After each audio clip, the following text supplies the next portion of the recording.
তা ভারতবর্ষকে বলা হয় দেবভূমি। ভারতবর্ষ এই যে দেবভূমি বলা হচ্ছে, এই দেবভূমি কেন যদি লক্ষ্য করা যায়, স্বামী বিবেকানন্দ বলছেন it is a holy land, it's a দেবভূমি, পবিত্র স্থান। এমনভাবে ভারতবর্ষটা রয়েছে যা তিন দিকে সমুদ্র, সহজে যাতে শত্রুরা না আসতে পারে। একদিকে হিমালয়, হিমালয় পর্বত আমাদের শুধু এমনি শত্রুর থেকে বাঁচাচ্ছে তা না, উত্তরের যে কনকনে শীত সেই বাতাসটাকে আটকে দিয়ে দেশটাকে রক্ষা করছে, আবার দক্ষিণ থেকে যখন বাতাসটা যায় তাকে আটকে দিয়ে বৃষ্টির ব্যবস্থা করছে। এই জন্য হিমালয়কে আমরা বলি দেবতা। এই এত উপকার করছেন ভারতবর্ষের, সেই জন্য আমরা ওকে বলি দেবতা। তো হিমালয়ের থেকে প্রচুর নদী বেরিয়ে সমস্ত ভারত ভূখণ্ডকে তারা উর্বর করেছেন। তো হিমালয়কে আমরা এই জন্যেই পুজো করি, দেবভূমি বলা হয়। আর এইখানেতে প্রচুর তপস্যা হয়েছে, এই হিমালয়ে গিয়ে প্রচুর তপস্যা হয়েছে। এই হিমালয়ের থেকে যে সৃষ্টি নদীগুলো, তারা সারা ভারতের বিভিন্ন জায়গায় গিয়ে মাটিটাকে অত্যন্ত উর্বর করেছে। আর সেই জন্যে আমরা এই নদীগুলোকে খুব শ্রদ্ধার সঙ্গে স্মরণ করি।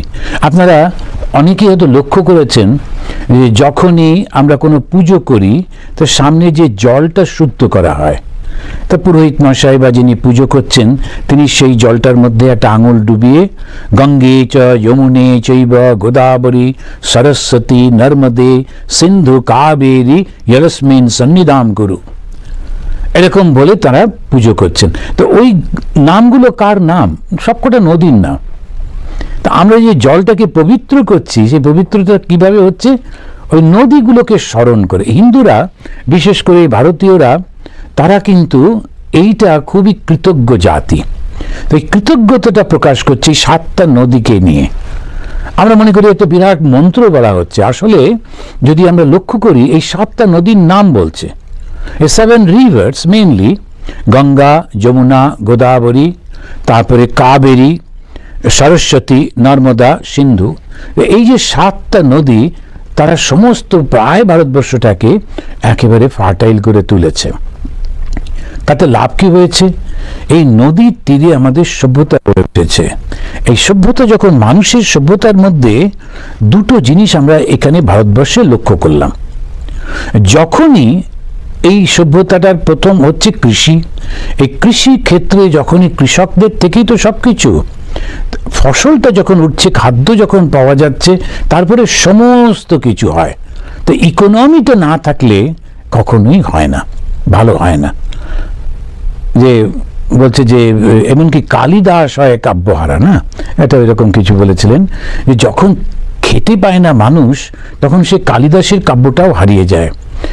খেতে না পেলে হয় না। ভগবান শ্রীরামকৃষ্ণ বলছেন খালি পেটে ধর্ম হয় না। তা প্রথম সেইটিকে ঠিক করা, কিন্তু যেই সেটা ঠিক হলো তখন মানুষের মনটা শরীরে চলে যায়, ওই শারীরিক ভোগের দিকে চলে যায়। পোশাক আশাক নানান রকমের, যত রকমের শরীরকে কমফোর্ট দেওয়া যায়, এই সমস্ত করতে থাকে। তো সেই জন্য ভারতবর্ষে খুব অসাধারণভাবে দুটো জিনিসকে পাশাপাশি নিয়ে যাওয়া হলো। এই ভারতীয় সভ্যতার মূল উৎস হলো জ্ঞান। এই জ্ঞানকে সংস্কৃতে বলা হচ্ছে বেদ। তা আমাদের যে ধর্মপুস্তকটা কি, ভারতীয়দের, হিন্দুদের বিশেষ করে বলা যায় প্রত্যেকটা ভারতবাসীর উচিত বেদ। বেদ মানে কিন্তু জ্ঞান। এই যে জ্ঞানটা বিভিন্ন রকমের জ্ঞান, সেই জ্ঞানটাকে এরা দুটো ভাগে ভাগ করছেন। ওরা বলছেন যে দুটো যদি সমানভাবে না থাকে তাহলে কখনোই এই সামঞ্জস্য থাকবে না। আমরা শুধু আধ্যাত্মিক জ্ঞান আছে কিন্তু জাগতিক কোনো উন্নতি নেই, তখন আমরা ভিখারি হয়ে থাকব, কেউ আমার জ্ঞানের কথা শুনবে না। আমি হয়তো না খেয়ে একদিন শুকিয়ে মরে যাব, কিন্তু যে মরে যাবার পর হয়তো আমি মুক্ত হয়ে গেলাম, আর জন্ম হবে না, সব হবে, কিন্তু আমার এই জ্ঞানটার কথা কেউ শুনবে না।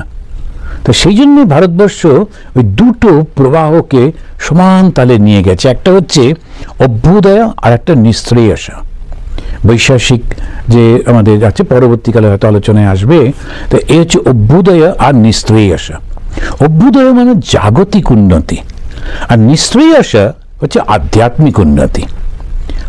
এই দুটোকে পাশাপাশি রাখতে হবে। অনেক সময় আমি আমার মতো করে বলি, বহু জায়গায় বলেছি, যে মানুষটা হচ্ছে একটা গাছের মতো। তা গাছটার আসল হচ্ছে তার শিকড়টা। এই শিকড়টা যদি না থাকে, যতই বড় গাছ হোক, যতই ডালপালা হোক, আর সবুজ ফুল ফল হোক, ও তো থাকবে না, ও পড়ে যাবে। ওই শিকড়টাই হলো অর্থনীতি। এই অর্থনীতিটা যদি খুব সুন্দরভাবে হয়, তখন এই সমাজটা সুন্দরভাবে গড়ে ওঠে। আর যেই অর্থ এলো, তখন সে অর্থটাকে ব্যবহার করতে যদি ঠিক মতো না পারি, তখন কি হবে? তখন সে অর্থটা আবার অনর্থের কারণ হয়ে দাঁড়ায়।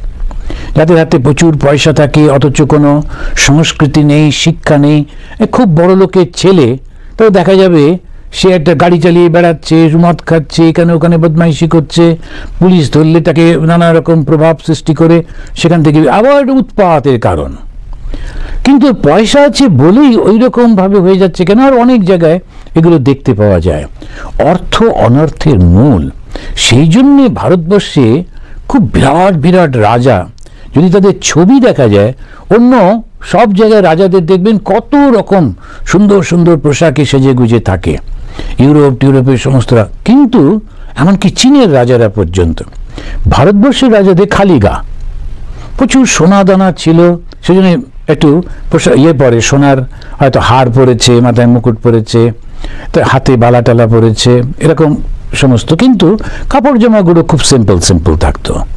তার কারণটা কি? Simple living, high thinking.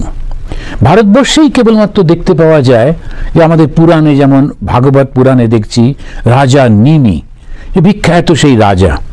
কিন্তু তিনি কি চাইতেন? প্রায় সব রাজাদের মধ্যেই দেখতে পাই, জনক রাজার কাছে, তারপরে দশরথের পরবর্তী অনেক অনেক রাজাদের মধ্যে আমরা দেখেছি, তারা বিভিন্ন পণ্ডিতদের নিয়ে এসে নিজেদের রাজত্বে রাখতে চাইতেন, আর এই পণ্ডিতদের দিয়ে আলোচনা করাতেন। সাধারণ লোকেরা বসে বসে শুনত। ওই ধরনের পাণ্ডিত্যপূর্ণ আলোচনাগুলো, তারা তো এই যে আমাদের সমস্ত যাজ্ঞবল্ক্য, গার্গী, এদের যেসব ডিবেটগুলো আমাদের আসছে, ওইখান থেকেই আসছে। তো ওই অভ্যুদয় আর নিঃশ্রেয়সা দুটো একদম ব্যালেন্স করছে। প্রচুর অর্থ রয়েছে, শক্তি রয়েছে, সম্পদ রয়েছে, কিন্তু সঙ্গে সঙ্গে আমরা ভুলে যাচ্ছি না আমরা মানুষ। আর এই মানুষটা কে, কোথা থেকে এসেছে, কি তার জীবনের গতি, কি তার কর্তব্য, মৃত্যুর পর কোথায় যাব, এই প্রশ্নগুলো খোঁজার তাগিদ ছিল। আর ওই প্রশ্ন খুঁজতে খুঁজতেই তারা কিন্তু অসাধারণ আবিষ্কার একটা করেছেন। আর সেই আবিষ্কারটাকেই তারা রেখে দিয়েছেন উপনিষদের পাতায়। আমরা আবার সেই যখন উপনিষদ পড়ব, তখন দেখতে পাবো কি সেই আবিষ্কার। সাধারণভাবে মানুষ, তার সঙ্গে আর এমনি পশু পাখির সঙ্গে বেশি পার্থক্য নেই, কারণ জীবিত একই রকম। সেই জন্যে ওরা একটা খুব সুন্দর সুন্দর সংস্কৃত যে শ্লোকগুলো থাকে, তাতে এইগুলো স্মরণ করিয়ে দেয়। আহার নিদ্রা ভয় মৈথুনঞ্চ সামান্যমে তৎ পশুভি নরানাম, এরকমভাবে বলছে যে আহার নিদ্রা ভয় ইত্যাদি ইত্যাদি যেগুলো আছে, সেগুলো সবই একই, পশুদের মধ্যেও আমাদের মধ্যেও। তাহলে পার্থক্য কোথায়? ধর্মেনা হীনা পশুভি সমানা। তো মানুষের একটা ধর্ম আছে, সেই ধর্মটা মানুষ যেন পালন করে। তো এই সেই ধর্মটা কি? তখন বিভিন্নভাবে এই পুরাণগুলোর সৃষ্টি হচ্ছে। একটা হচ্ছে আমাদের বেদ, তারপরে বেদের একদম শ্রেষ্ঠ অংশ যেটা, সেটা হচ্ছে উপনিষদ। বেদের মধ্যে নানান রকমের জ্ঞান থাকছে, আমরা বেদ বিভাগ সম্পর্কেও আলোচনা করব। এখানে এই দুটো ধারা, নিঃশ্রেয়সা এবং অভ্যুদয়। এখন আমরা দেখলাম যে মানুষের জীবন ও কর্ম, এই দুটোকে ওরা ভাগ করে দিলেন। একটা জ্ঞান ওরা আবিষ্কার করলেন। সেটা কিরকম? সেই জ্ঞানটা সেই আস্তে আস্তে করে সুন্দর ডেভেলপমেন্টে এলো। তো মানুষের জীবনকে ওরা চারটে ভাগে ভাগ করলেন। প্রথম 1 থেকে 6 বছর বাচ্চাটি বাড়িতে থাকবে, মা বাবার আদরে থাকবে। এবার 6 থেকে 16 বছর সে গুরুগৃহে চলে যাবে। প্রত্যেককে গুরুগৃহে যেতে হবে। সে বড় লোকের ছেলে হোক, রাজার ছেলে হোক, গরিবের ছেলে হোক, ব্রাহ্মণ হোক, আর যে ক্ষত্রিয় যাই হোক। সবাইকে গুরুগৃহে গিয়ে একরকমভাবে থাকতে হবে। সেই একরকমভাবে থাকার ফলে ওই ধীরে ধীরে ওদের এই উন্নতিটা হবে, নিজেরা বুঝতে পারবে জীবনটা কি। আর অদ্ভুত ধরনের শিক্ষাটা দেওয়া হতো তখন। তো আমরা যখন দেখি সেখানে বলা হচ্ছে, ওই ছাত্রদেরকে বলা হচ্ছে যে তোমরা সবসময় পড়াশোনাটার দিকে নজর দেবে, পড়াশোনাটা কখনো ত্যাগ করবে না, আর তোমার পিতামাতাকে দেবতা হিসেবে মনে করবে। মানুষের মনের মধ্যে এই ভাবটা ঢুকিয়ে দেওয়া হচ্ছে।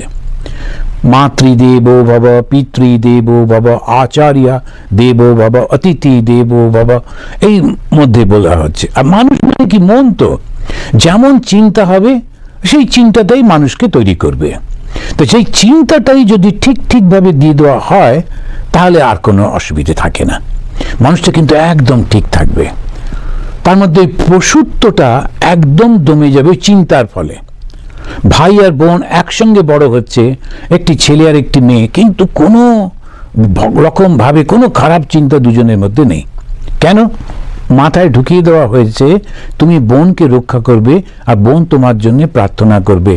এই যে আমাদের সবসময় বলা হয় ভাতৃদ্বিতীয়া, এই সমস্ত উৎসবগুলো কেন করা হয়? কিছু কিছু আধুনিক তারা আবার এগুলো সব বাজিয়ে মুক্ত, কিন্তু বুঝতে পারছে না এগুলো মানুষকে কত সুন্দর করে তৈরি করে। মানুষের মধ্যে যে একটা প্রবৃত্তি, যেটা একটা পাশবিক প্রবৃত্তি, সেইটাকে আস্তে আস্তে করে ওটা সরিয়ে দেয় এই চিন্তাগুলো। এইগুলোই হচ্ছে ধীরে ধীরে মানুষকে মানুষ হিসেবে গড়ে তোলে। মানব ধর্ম, এই ধর্ম মানে যেটা মানুষকে ধরে রাখে, কি ধরে রাখে? মানুষ করে ধরে রাখে, মানুষ হিসেবে ধরে রাখে। মা বাবা আমাদের জন্য কত করেন, আর যেই সে বৃদ্ধ হয়ে গেল, চলতে পারেন না, তখন আমরা তাকে তাড়িয়ে দেব, ফেলে দেব? তখন আমাদের গায়ে শক্তি আছে বলে ভুলে যাব যে একদিন আমরাও তো এরকম হব, আমাদের ছেলে মেয়েদের কাছ থেকেও আমরা কোনো রকম, তো পশুর জীবন হয়ে যাবে। পশুরাও বাবা মাকে দেখে না, বুঝতেও পারে না কে বাবা মা, ওই ছোটবেলাটা একসঙ্গে থাকে, তারপরে আমরা কি ওরকম হয়ে যাব? এই হচ্ছে ধর্ম। এটা মানুষকে বুঝে ফেললো, ওরা বুঝে ফেলে সেইভাবে সমাজটাকে তৈরি করলো, করে বলল যে তোমার প্রথমটা তোমাকে এইগুলো সব শিখতে হবে, জানতে হবে, বুঝতে হবে। তাকে বলা হলো ব্রহ্মচর্য। ব্রহ্মচর্য মানে একাগ্র মনে শুধু ভালো করে জিনিসটাকে বুঝতে হবে, সেটাকে শিখতে হবে, নিজের মধ্যে সেটাকে গ্রহণ করতে হবে। আর ট্রান্সফরমেশন এসে গেল, কনভার্সন আসছে না। আমরা যখন কনভার্ট করি তখন আমার মতটা আরেকজনের উপর চাপিয়ে দেওয়ার চেষ্টা করি, কিন্তু হিন্দুরা সেই কনভার্সনে বিশ্বাস করে না। হিন্দুরা বিশ্বাস করে ট্রান্সফরমেশনে। এই জন্য হিন্দু ধর্মে কনভার্সন ব্যাপারটা নেই, বুঝতেই পারতো না ওরা। কনভার্সনটা পরবর্তীকালে অন্যান্য ধর্ম থেকে এসেছে।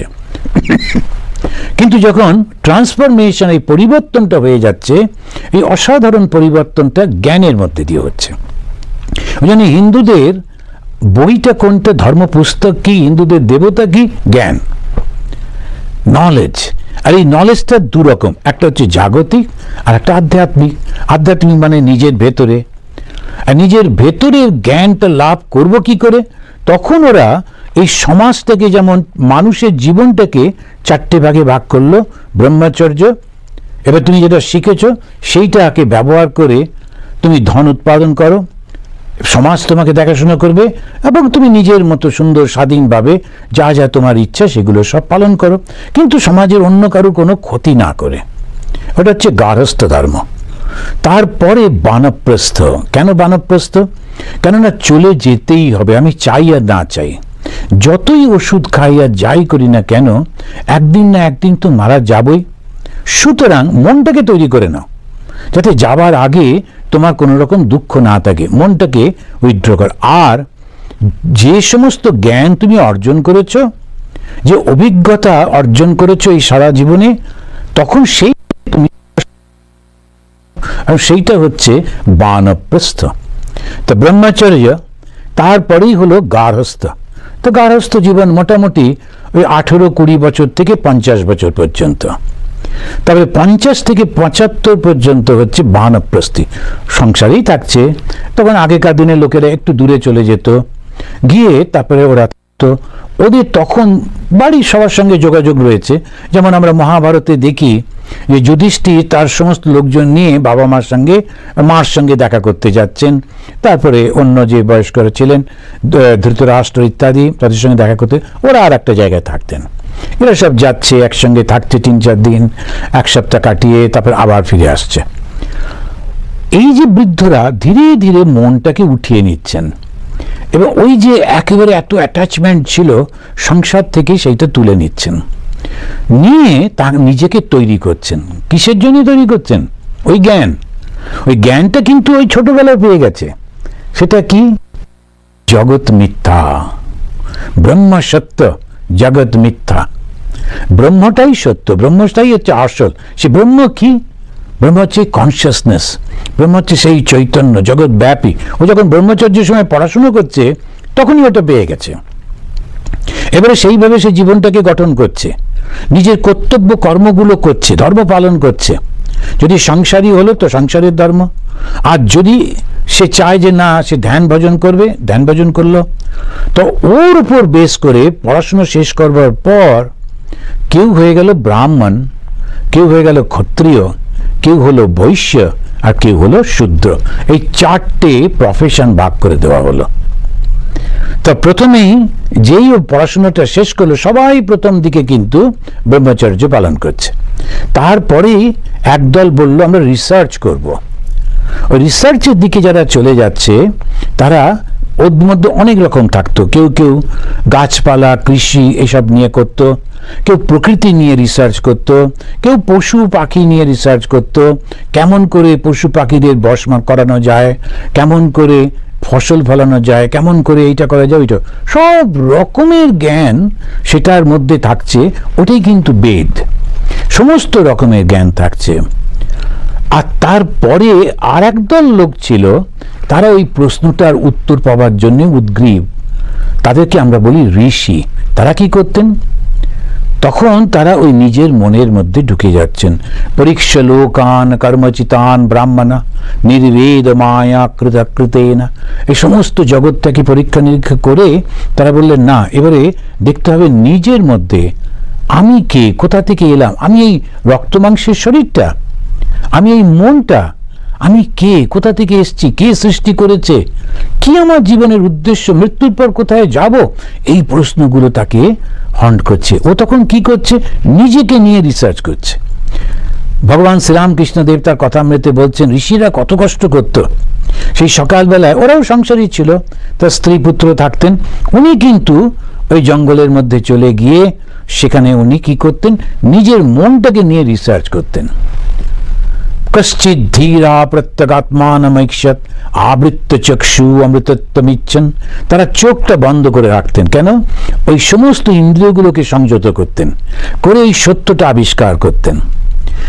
এই যে সত্যটা আবিষ্কার করতেন তাকেই বলা হচ্ছে উপনিষদ। সত্য মনের মধ্যে প্রতিফলিত হচ্ছে। কেন না, যেহেতু তারা কিন্তু আর এই জগতের কোনো কিছুর সঙ্গে থাকতেন না। আচ্ছা, ঋষিরা সকালবেলা জঙ্গলে চলে যেতেন, একা একা থাকতেন, বিভিন্ন জন বিভিন্ন জায়গায় বসতেন, বসে ধ্যান ধারণা করতেন। আর তো কোনো ইনস্ট্রুমেন্ট ছিল না। তো মনটাকে জানবার জন্যে শুধু একমাত্র হচ্ছে নিজেই নিজেকে রিসার্চ করত। এখন এই নিজের মনটাকে রিসার্চ করা নানা রকম আজকাল সে সব বেরিয়েছে, ধ্যান ট্যান শেখায় টেকায়। তো এই যে রিসার্চটা করতেন ঋষিরা, তাদেরকে কে খেতে দিত? ওদের সংসার প্রতিপালন কে করত? রাজা করতেন। এইটা একটা বৈশিষ্ট্য। এই সমাজ, এই রাজারা তারা এই রিসার্চারদের খুব সাপোর্ট করতেন। যে কোনো সমাজে যদি যারা রিসার্চ করছে তাদেরকে যদি সম্মান না দেয়, তাদেরকে যদি অর্থনৈতিক সাপোর্টটা না দেয়, তাদেরকে যদি রক্ষা না করে, তাহলে মানুষ এগোতে পারে না। সেজন্য এই যে আমেরিকাতে রিসার্চগুলোকে ওরা ভীষণভাবে টাকা পয়সা দেয়, এই সমস্ত যারা করছে তাদেরকে খুব সাপোর্ট করে। আমাদের গরিব দেশ যে পারে না, কিন্তু ভারতবর্ষে একটা সময় ওই রাজারা খুব, ওরা মাঝে মাঝে তাদেরকে ডেকে নিয়ে ওই সভার মধ্যে ওটা নিয়ে আলোচনা করতেন।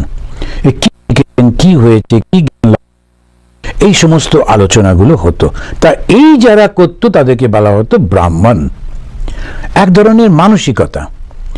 আর এক দল, তারা কিন্তু শক্তি প্রদর্শন করতে ভালোবাসতেন। এটা স্বাভাবিক, মানে সবাই যে পারবে তা কিন্তু না।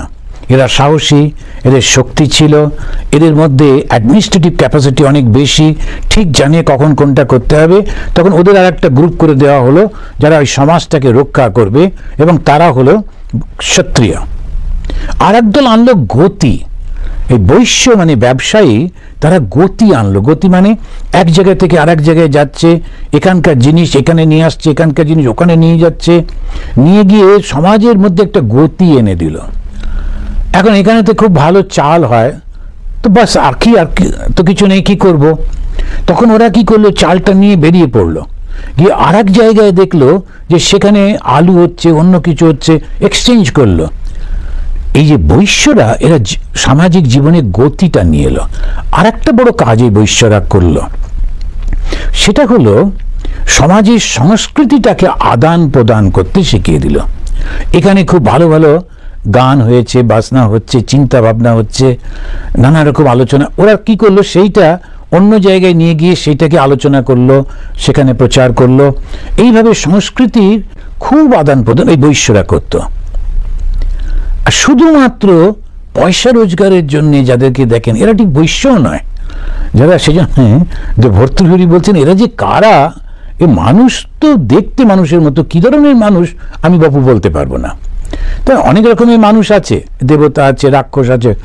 এই যে মানুষগুলো শুধুমাত্র অর্থ এই করে চলেছে, এদেরকে ঠিক আমি জানি না, মানুষও নয় ওরা, দানবও নয় ওরা, কি আমি ঠিক জানি না। তো এখন নয়, এই যে ব্যবসায়ীরা সত্যি সত্যি সমাজের একটা বিরাট বড় খুঁটি, তারা এইরকম ভাবে গতিটা আনলো। আর শূদ্র আনলো সেবা, অসাধারণ সেবার ক্ষমতা, ঠিক জানে কখন কোথায় কিভাবে কোনটা করতে হয়। তো একজন তো প্ল্যান করে দিয়ে দিলেন কিভাবে বাড়ি বানাবো, বাস ওই পর্যন্তই তার জানা।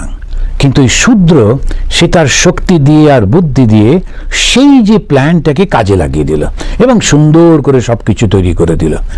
ভারতবর্ষে এখন আমাদের সবাই নিন্দা করে এই কাস্ট সিস্টেমের জন্য, আমাদের এই জাতি, এবং কিছু কিছু মূর্খ গলায় একটা সাদা সুতো ঝুলিয়ে মনে করে আমি ব্রাহ্মণ। সে জানেই না যে ব্রাহ্মণ মানে সে কতটা উন্নত চিন্তার অধিকারী হতে হয়। এই অবক্ষয়ের জন্য এগুলো হয়, ওটা আমাদের এখন আলোচনায়। তো এইটা থেকে শ্রীরামকৃষ্ণ ঠিক ঠিক ব্রাহ্মণ।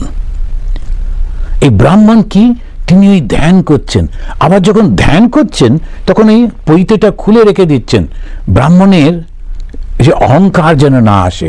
আমি একেবারে সাধারণ একজন ম্যাথরের বাড়িতে গিয়ে তার লম্বা লম্বা চুল দিয়ে তার বাথরুম পর্যন্ত পরিষ্কার করে দিচ্ছেন, কেন? অহংকার যাতে না আসে। ওই ঠিক ঠিক ব্রাহ্মণ। তিনি সবসময় রিসার্চ করছেন, আমি কেমন করে মনটাকে সংযত করব। কেন রিসার্চ করছে? আমাদের চক্ষু, কর্ণ, নাসিকা, জিহ্বা, এইগুলো ত্বক, এরা সমস্ত বাইরের দিকে ছুটে চলেছে। যেন এই যে একটা উদাহরণ দিয়ে বলছে একটা উপনিষদে, যে যেন বাবা ওই ছেলেকে বাড়ি থেকে বার করে দিয়েছে, সেই জন্যে সে বেচারি কোথায় যায়, ওই বাইরে ছুটে বেড়াচ্ছে। আমাদের এই ইন্দ্রিয়গুলো ওই বাইরে ছুটে ছুটে বেড়াচ্ছে। এইবারে তো সেইগুলোকে সংযত করে তাকে নিয়ে আসা হচ্ছে, নিয়ে এসে তাকে ধীরে ধীরে ধীরে ধীরে তাকে একাগ্র করা হচ্ছে। তো ব্রাহ্মণের একটা কাজ হলো, ক্ষত্রিয়ের একরকম কাজ হলো, বৈশ্যের একটা কাজ হলো, এবং শূদ্র। ব্রাহ্মণ হচ্ছে বুদ্ধি, ক্ষত্রিয় হচ্ছে শক্তি, বৈশ্য হচ্ছে গতি, শূদ্র হচ্ছে সেবা। এত সুন্দরভাবে সমাজটা তৈরি করলেন। একেবারে ছোটবেলা থেকে ব্রহ্মচর্য, গার্হস্থ, বানপ্রস্থ, সন্ন্যাস, আর এইরকম ভাবে। তো এই যে ব্রাহ্মণরা, এরা এই অন্বেষ করতে করতে তারা নানান রকমের জিনিসগুলো আবিষ্কার করছেন। এইবারে এই আবিষ্কারের মধ্যে একটা বিখ্যাত আবিষ্কার করলেন, করে তিনি পাগল হয়ে চিৎকার করে বললেন, শৃণ্বন্ত বিশ্বে অমৃতস্য পুত্রাহ আয়ে ধামানি দিব্যানি তস্তু ইত্যাদি।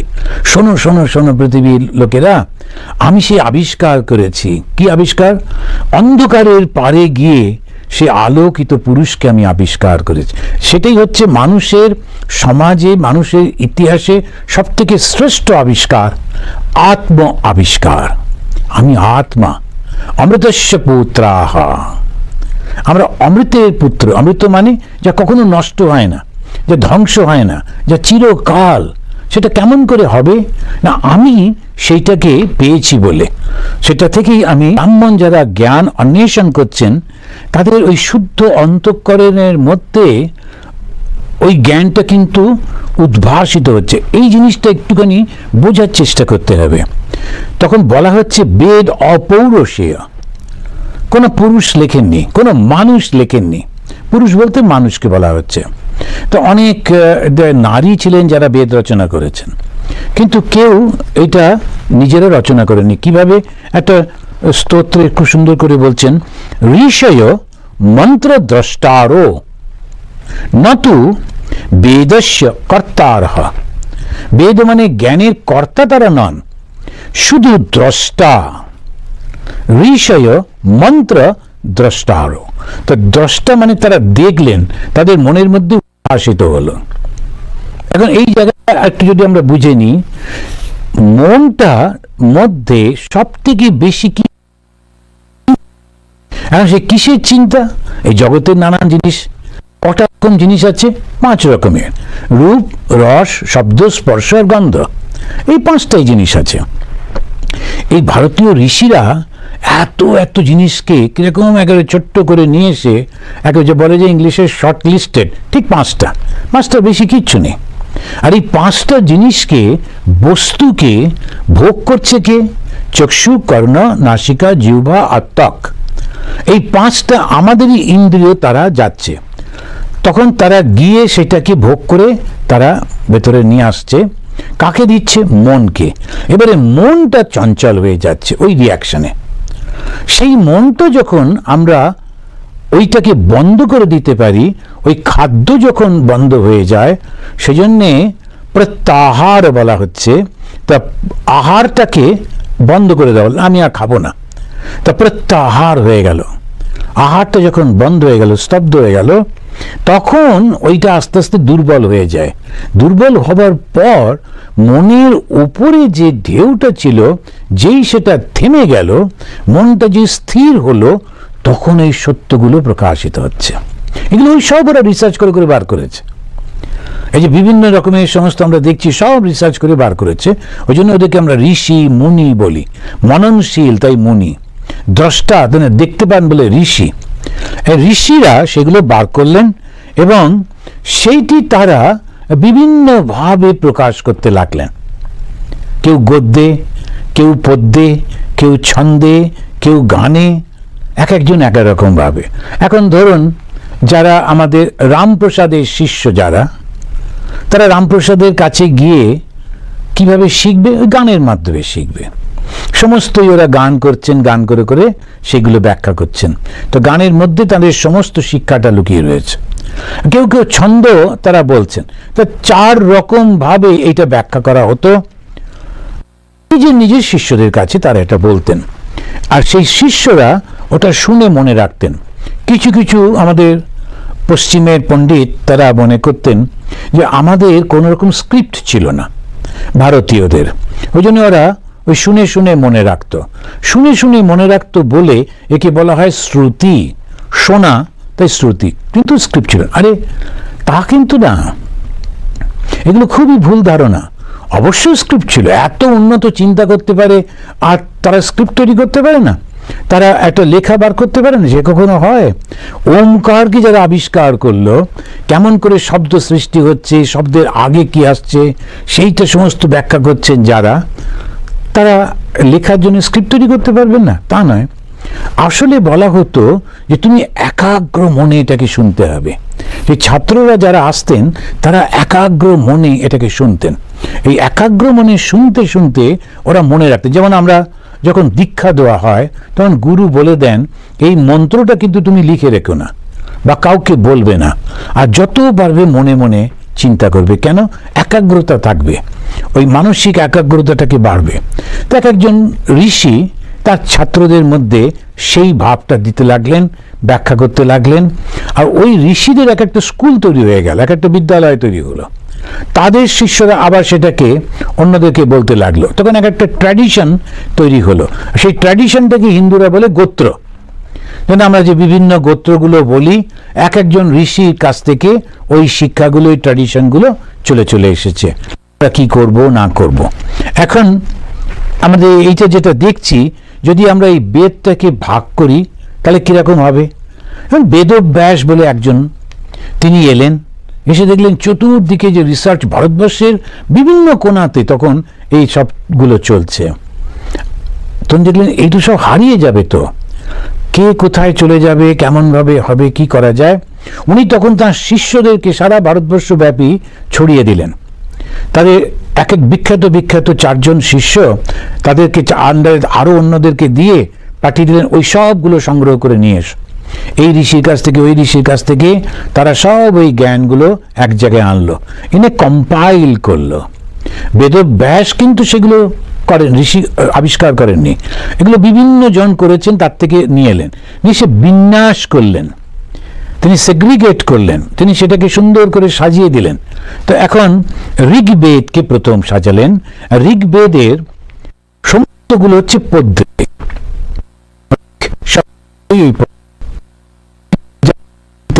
এটা হচ্ছে সব থেকে প্রাচীন এই ঋগ্বেদ। তো সেই ঋগ্বেদের শিক্ষাগুলো দিতেন।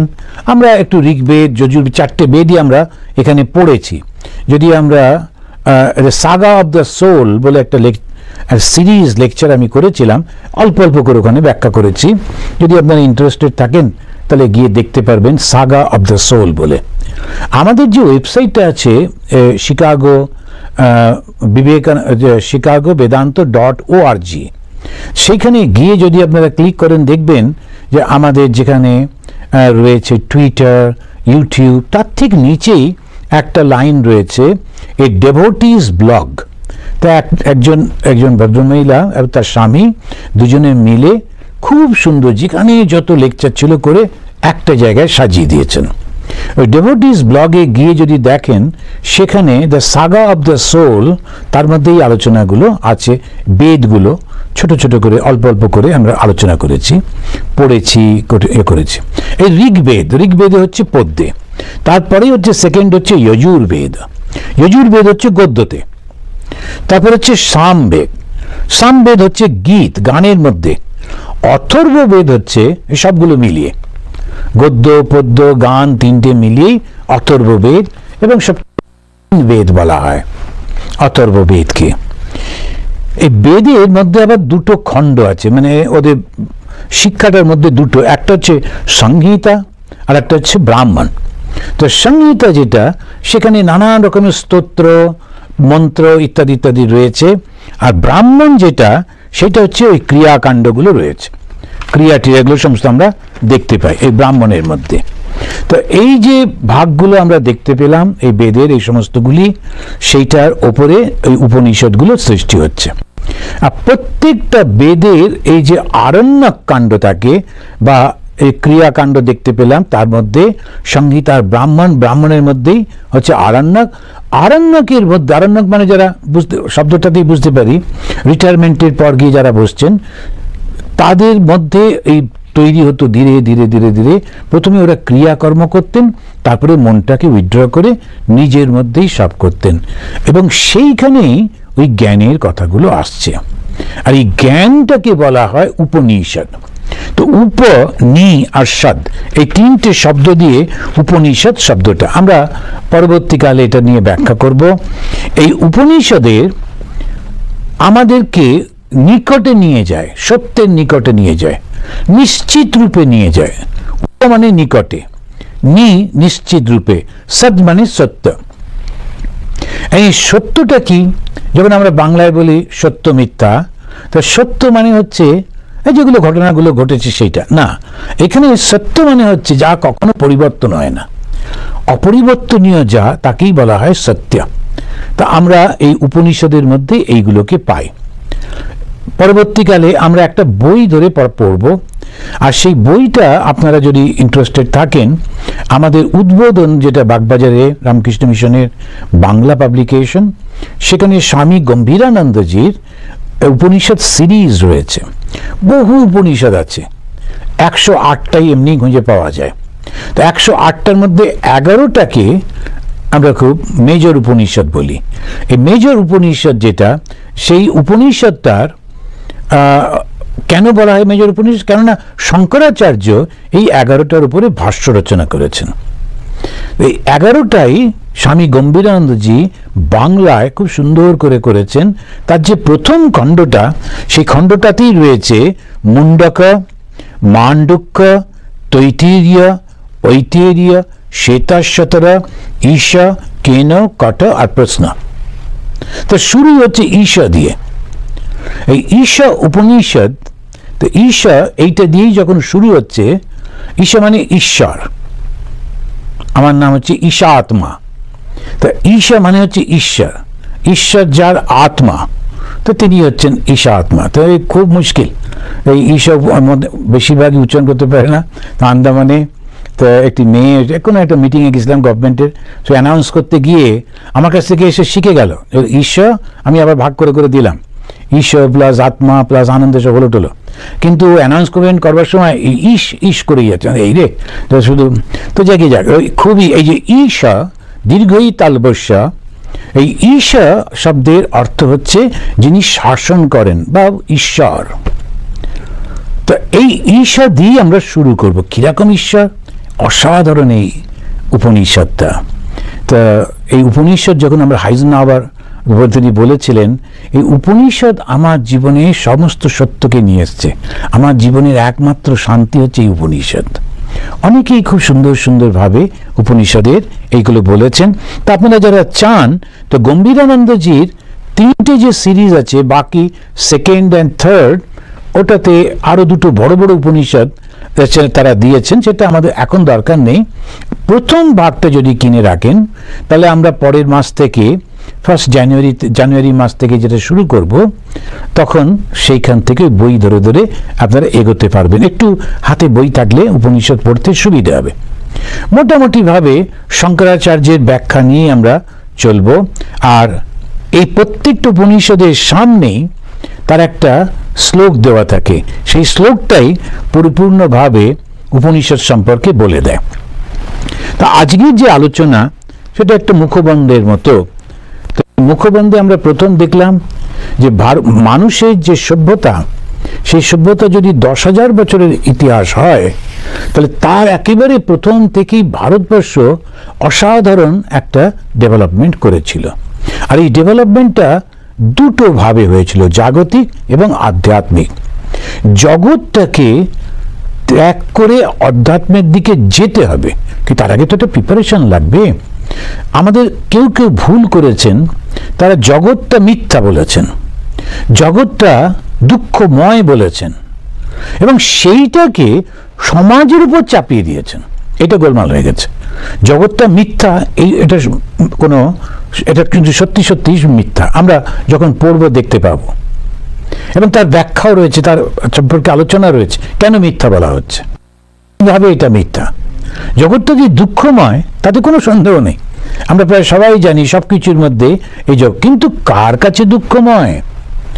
একজন ডায়াবেটিসের রোগীর কাছে মিষ্টিটা দুঃখময়, কিন্তু একটা ইয়াং ছেলে এবং খুব সুন্দর স্বাস্থ্যের মানুষ, ছোট বাচ্চার কাছে তো সেটা দুঃখময় নয়, ও বুঝবেও না ওইটা। সুতরাং আমাদেরকে এই উপনিষদের যে জ্ঞানটা কাদের জন্যে, ওইটা বুঝতে হবে। কিন্তু একটা সময় এসেছিল যখন ওই সব থেকে উচ্চ আদর্শ অহিংসা, সেটা চাপিয়ে দেওয়া হলো সবার উপর। আর ফলটা কি হলো? হিপোক্রেসি। ধর্মের মধ্যে যে হিপোক্রেসিটা ঢুকলো, গোপনে একটা কিছু করছি, মুখে আর একটা করছি, এটা ধর্মের মধ্যে একেবারে ছিল না। তো সেই জাবাল সত্যকাম, এই যে এক একটা দেখবেন আমাদের উপনিষদের সব গল্পগুলো আসবে, তো সে ছেলেটি একটু মিথ্যে কথা বলছে না, সত্যি সত্যি বলছে, আমি আমার বাবার নাম জানি না। তখন সেই ঋষি বলছেন যে তুমি ব্রাহ্মণ, তুমি সত্যকে ধরে আছো, যে সত্যকে ধরে থাকে সেই তো ঠিক ব্রাহ্মণ, কোনো রকম গোপনীয়তা কিছু নেই। এই হচ্ছে ধর্ম। কিন্তু ধর্মের মধ্যে গোপনীয়তা এসে গেল, আমরা মুখে এক বলছি, কাজে আর এক করছি। কখন এলো এই যখন এই ভুলগুলো হলো? তো সেই জন্যে ভগবান শ্রীরামকৃষ্ণ তিনি একেবারে ওপেন বুক, কোনো কিছু গোপন করছেন না, কি করছি, কি সাধনা, সব কিছু সবার সামনে করেছেন। সত্যটাকে ওইভাবেই দেখতে হয়। আমরা উপনিষদের যে সত্যের কাছে যাব, তার আগে আমাদের যে কতগুলো নিজেদের মধ্যে কোয়ালিটি তৈরি করতে, একটা জ্ঞানের পৌঁছতে গেলে তো এই ভারতবর্ষ সে কিন্তু ওইটা তৈরি করে করে নিয়ে যেত। এটাই সনাতন ছিল। প্রথম থেকে তাকে বলা হতো তোমাকে পড়াশোনা করতে হবে, আর সঙ্গে সঙ্গে আদর্শ একটা জীবনও গঠন করতে হবে। তা তুমি পড়াশোনা করে ডাক্তার হও, ইঞ্জিনিয়ার হও, বা অ্যাডমিনিস্ট্রেটর হও, বা বিজনেস করো, কোনো অসুবিধা নেই, কিন্তু তোমার মধ্যে একটা আদর্শের জীবন থাকবে। সেটা কি? কখনো অন্যের উপর অত্যাচার করব না, কখনো কাউকে ঠকিয়ে কোনো কিছু নেব না, ওটা কখনো করব না। এ প্রচন্ড একটা শক্তি আনা হতো, ওই সাহস তাদেরকে দেওয়া হতো। মিথ্যা, সামনে প্রলোভন, মৃত্যু ভয় থাকা সত্ত্বেও ও কিন্তু সত্য থেকে বিচলিত হতো না। সেজন্য বলা হচ্ছে সত্যটাকে ধরে থাকতে হবে। ভগবান শ্রীরামকৃষ্ণদেব এসে এই যুগের জন্য বললেন যে সত্যকে ধরে আছে সে তো ভগবানের কোলে শুয়ে আছে। এই সত্যকে ধরে থাকা, তার থেকে বিচ্যুত হব না। ভারতবর্ষে দুটোকেই দিল। তোমরা যারা ধন উৎপাদন করে একটু ভোগ করতে চাও, আনন্দ করতে চাও, করো, কোনো অসুবিধা নেই। কিন্তু সেই তোমরা যারা বুঝেছ যে এটা কোনো কাজে আসবে না, তাদের জন্যে আমরা আর একটা পথ দিচ্ছি। তো সেই জন্য এই দুটো পথকেই ব্যবহার করা হচ্ছে। একটা হচ্ছে সমস্ত ভোগ যদি করতে চাও করো, কিন্তু তোমার যে মরালিটি সেটার থেকে তুমি বিচ্যুত হয়েও না। আর যদি তুমি ওইটাকে ত্যাগ করতে পারো, যদি বুঝতে পারো এটা অত্যন্ত সাধারণ জিনিস, এটা কিছুদিন থাকবে, তারপরে থাকবে না, তবে তুমি কিন্তু এই যে বেদান্ত, এই যে উপনিষদ, সেইটার পথের যাত্রী। এই উপনিষদের শক্তি নিয়ে, জ্ঞান নিয়ে তুমি এই পথে চলতে পারো। তো এখানে এই উপনিষদের শুরুতেই একটা করে শান্তি মন্ত্র বলা হয়। শুরু এবং শেষে সবসময় থাকে। এই শান্তি মন্ত্র বলছেন ওম পূর্ণমদ পূর্ণমিদম পূর্ণাৎ পূর্ণমুদচ্যতে পূর্ণস্য পূর্ণমাদায় পূর্ণমেব। পূর্ণ থেকে পূর্ণটাকে সৃষ্টি করা হয়েছে। প্রথম পূর্ণটা কি? সেই যিনি সর্বব্যাপী চৈতন্য, তার থেকে কি সৃষ্টি হলো? এই যে জগৎটা সৃষ্টি হলো, নাম রূপের এই যে জগৎ, সেটা সৃষ্টি হলো। পূর্ণস্য পূর্ণমাদায়, সেই যে সৃষ্টিটা কার থেকে এলো? ওই পূর্ণ ব্রহ্ম থেকে এলো। এবারে যখন নিয়ে নেওয়া হলো, যখন এই জগৎটা সৃষ্টি হলো, তখন কি ওই ব্রহ্মটি শেষ হয়ে গেল? না, যেমন ছিল তেমনই থাকলো। পূর্ণস্য পূর্ণমাদায় পূর্ণমেব অবশিষ্যতে। এটা কি করে সম্ভব? আমরা যখন একটা ময়দার তাল বানাই, সেই তাল থেকে যখন এক ছোট ছোট করে টুকরো নিয়ে নিয়ে লুচি বানাই, একটা সময় লুচি সব হয়ে যায়, ময়দার তালটা শেষ হয়ে যায়। তো যখন ওই যে পূর্ণ যিনি ছিলেন, তার থেকে যখন এইটা নেওয়া হলো, পূর্ণ আমাদের এই জগৎটা সৃষ্টি হয়ে গেল, তিনিও তো ব্রহ্ম, তাহলে ওই জগৎটা থাকবে কি করে? বলো না, ওটাও কিন্তু একই রকম ভাবে থেকে গেল। পূর্ণমেব অবশিষ্যতে। পরব্রহ্ম থেকে নাম রূপাত্মক ব্রহ্ম যে সৃষ্টি হলো, এই নাম রূপের এই যে ব্রহ্মটি, এইটাকেই পূর্ণ ব্রহ্মের মধ্যে অবস্থিত থাকলো। তো পূর্ণ ব্রহ্ম কিন্তু একটুও চেঞ্জ হলো না। এটা হলো সৃষ্টি। এখন এক জায়গা থেকে আর একটা সৃষ্টি হলো, কিন্তু সৃষ্টি কি সত্যি হলো? এই প্রশ্নটা নিয়ে আলোচনা। এইখানে এসে ফিলোসফাররা তারা কিন্তু ভাগ হয়ে যাচ্ছেন। হ্যাঁ, তখন সেখানে এসে যে ফিলোসফিতে এক একজন এক একটা কথা বলছে। শঙ্করাচার্য, তারপরে মাধবাচার্য, তারপরে আমাদের বিশিষ্টাদ্বৈত, তারা বিভিন্ন জন বিভিন্ন কথা বলছে। আমরা যখন এটা পড়তে থাকব, তখন এটা পাঠ করতে থাকব। তো এই আমাদের তাহলে শিখলাম এই সমস্তটাই এই জগতের যে আমাদের জ্ঞান ভাণ্ডার, তার দুটো, একটা হচ্ছে জাগতিক জ্ঞান, একটা আধ্যাত্মিক জ্ঞান। আধ্যাত্মিক জ্ঞান জগতের জ্ঞানটা থেকে সম্পূর্ণ মুক্ত হয়ে গেলেই আধ্যাত্মিক জ্ঞানটা নিজের থেকে উদ্ভাসিত হয়ে ওঠে, এবং সেইটাকেই, সেই জ্ঞানকেই বলা হচ্ছে বেদ বা উপনিষদ। আর উপনিষদের সত্যটা কি? ব্রহ্ম সত্য, জগৎ মিথ্যা। তো আজকে আমরা এই পর্যন্ত, এবং পরবর্তীকালে আমরা এই পরের মাসে আমরা এবারে ডাইরেক্টলি উপনিষদ পড়া শুরু করব।